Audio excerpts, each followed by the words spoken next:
अस्सलाम वालेकुम एवरीवन। तो आज हम बात करेंगे what is the difference between paramagnetic substances and diamagnetic substances. तो आइए हम सबसे पहले हम पैरामैग्नेटिक सब्सटेंसेस की डेफिनेशन को देखते हैं कि पैरामैग्नेटिक सब्सटेंसेस क्या होते हैं।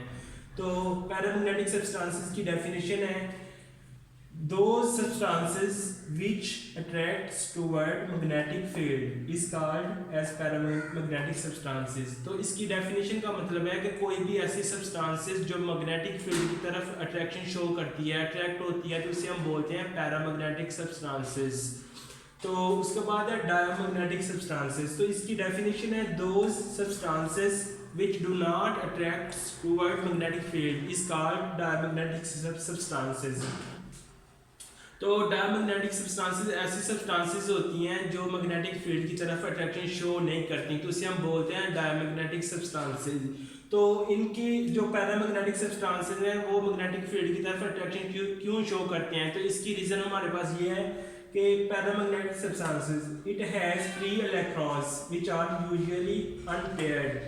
तो इसका मतलब है कि पैरामैग्नेटिक सब्सटेंसेस मैग्नेटिक फील्ड की तरफ अट्रैक्शन शो करते हैं, तो इसकी रीज़न ये है कि इनके पास फ्री इलेक्ट्रॉन्स मौजूद होते हैं जो कि अनपेयर्ड होते हैं, और हर इलेक्ट्रॉन का एक अपना मैग्नेटिक फील्ड होता है और वो फ्रीली मूव करते रहते हैं, जिसकी वजह से वो अट्रैक्शन शो करते हैं मैग्नेटिक फील्ड की तरफ। उसके बाद डायमैग्नेटिक सब्सटेंसेस हैं जो कि मैग्नेटिक फील्ड की तरफ अट्रैक्शन शो नहीं करते, तो उसकी रीज़न ये है इट हैज़ पेयर्ड इलेक्ट्रॉन। तो इनके पास पेयर्ड इलेक्ट्रॉन होते हैं जो कि फ्रीली मूव नहीं करते, जिसकी वजह से जो डायमैग्नेटिक सब्सटेंसेस होती हैं वो मैग्नेटिक फील्ड की तरफ अट्रैक्शन शो नहीं करती।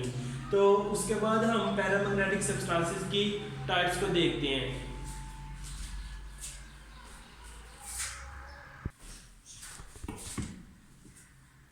तो हमारे पास सबसे पहली टाइप है पैरामैग्नेटिक सब्सटेंसेस की, फेरोमैग्नेटिक सब्सटेंसेस।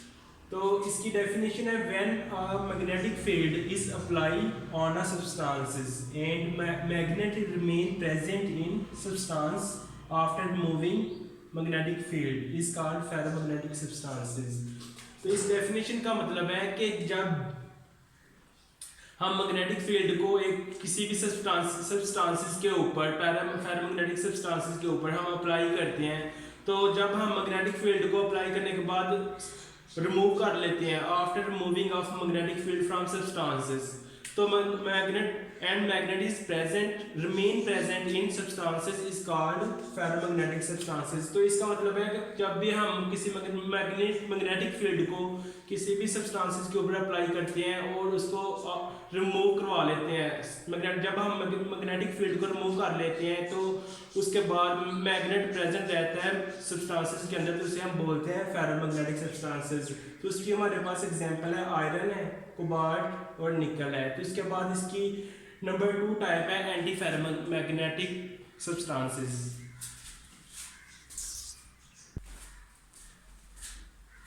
उसके बाद पैरामैग्नेटिक सब्सटेंसेस की नंबर 2 टाइप है हमारे पास एंटी फेरोमैग्नेटिक सब्सटेंसेस। तो इसकी डेफिनेशन है those substances in which magnetic force is not remain in substances after removing magnetic field is called anti ferromagnetic substances. इस डेफिनेशन का मतलब है कि कोई भी ऐसी सब्सटेंसेस जिसके ऊपर हम मैग्नेटिक फोर्स अप्लाई करते हैं, मैग्नेटिक फील्ड को अप्लाई करते हैं, तो जब हम मैग्नेटिक फील्ड को रिमूव कर लेते हैं तो उस सब्सटेंसेस में मैग्नेटिक फोर्स नहीं रहती, तो वो दोबारा अपनी पहले वाली हालत में आ जाती है, तो उसे हम बोलते हैं एंटी फेरोमैग्नेटिक सब्सटेंसेस। तो इसकी हमारे पास एग्जांपल है यट्रियम।